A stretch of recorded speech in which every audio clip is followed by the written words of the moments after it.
Welcome back to week 2 of the dot project that we're working on together. I'm happy that you're here. What you're going to need to get is the piece of paper that you started last week with your name on one side and the little mark from our pencil on the other side. That's what we are going to use, that mark, to create our dot today. And any supplies that you feel excited to color with today.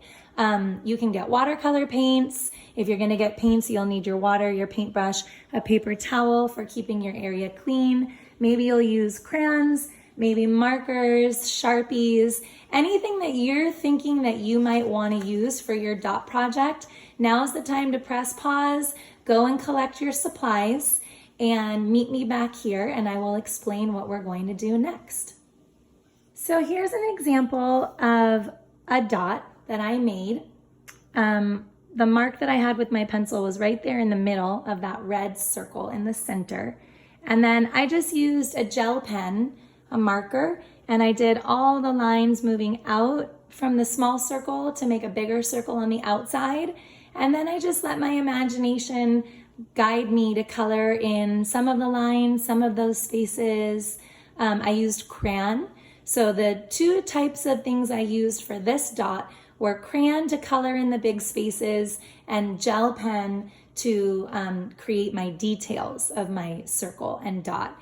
And then I showed this example to my daughter in kindergarten, and she created her own version of it. And she used, you can tell, watercolor paints for her background as well as crayon. She likes to play with crayon resist. So that's when the wax of the crayon pushes the water from the watercolor away. And there's a nice effect of the watercolor paint with the crayon wax. So she did that for her background, and she used the same kind of circles from the inner dot and then moving out, but then she also added her own dots in one of those circles. So that's cool. And then here's just one more example with more patterns that I've been working on. This actually got wet in the rain, so you can see the marker is kind of bleeding with that water. But this one is marker, just Crayola marker and crayon.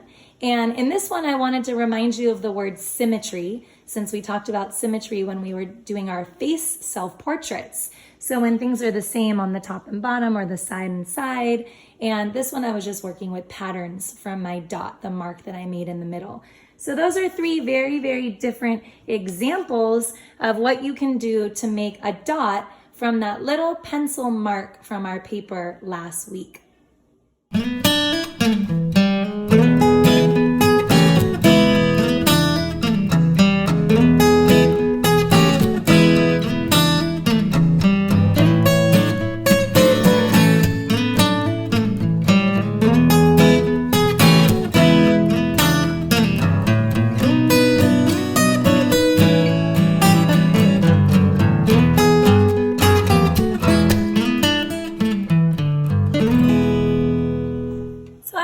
Do a quick live example of creating a dot, and the supplies that I'm going to use today are my crayons and my watercolor paints, because I'd like to show you a little bit more about that resist of the wax from the crayons with the watercolor paint. So the first thing I'm going to do is I'm just going to work from my mark, the pencil line, and instead of using my pencil to sketch first, I'm just going to go right into my colors. And I'm not going to think too much about my colors today. I'm going to just pick the first ones that jump out at me, and I'm going to let this be an art project where my brain just kind of gets to turn off and I just get to start designing. So I want to start with 2 big circles in purple. And then in there, I'm going to do some patterns moving from my little circle. Now remember, I'm just doing a live example with you for you to get ideas. This is just like when we did our abstract project together for the face mapping and the self-portrait. You do not have to copy me. This is just a way for you to see how I start to get ideas on the page, and maybe some of these ideas will give you ideas. And because it's a dot project, I'm just gonna start making some more dots. And I know that once I get my crayon on the paper, when I bring my watercolor in, it's gonna push off from the waxy crayon and move into the white space of the paper where there isn't already crayon. So maybe I'll just shade a little bit here, shade a little bit here, just getting some patterns. Again, I'm working a little bit with symmetry today, just to stay with that theme. And this is all from that one dot that we had in the center of my paper. Your dot might not have been in the center. Maybe I want to add one more circle coming out here. And maybe I even want to go bigger than that. And I want to add maybe some more pink. And I want to put this in the circle too. I might notice that my circle is turning into more of an oval, a long circle on the side of my paper. It's flattened where my paper was ending. And then maybe I just want to add a little bit more orange in here, just for some effects of the crayon.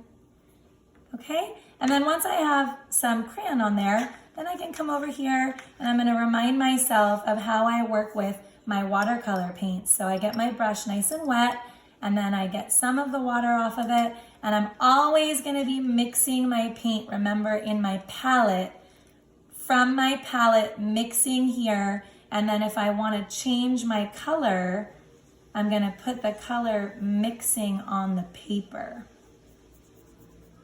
I'm never gonna put my paintbrush moving straight from this red.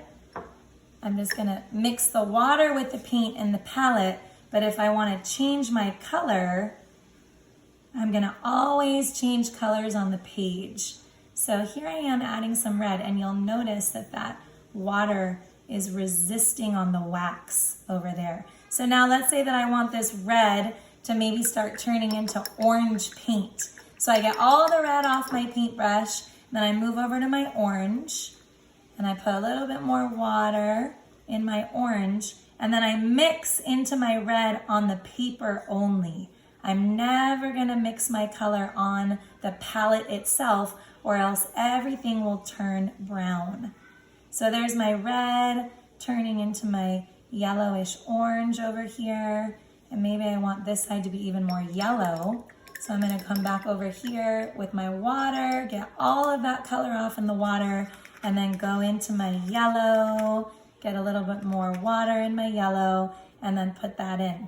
Now the rest of this video portion of my painting, I'm gonna make high speed so that you can see me add a little more color a little bit faster.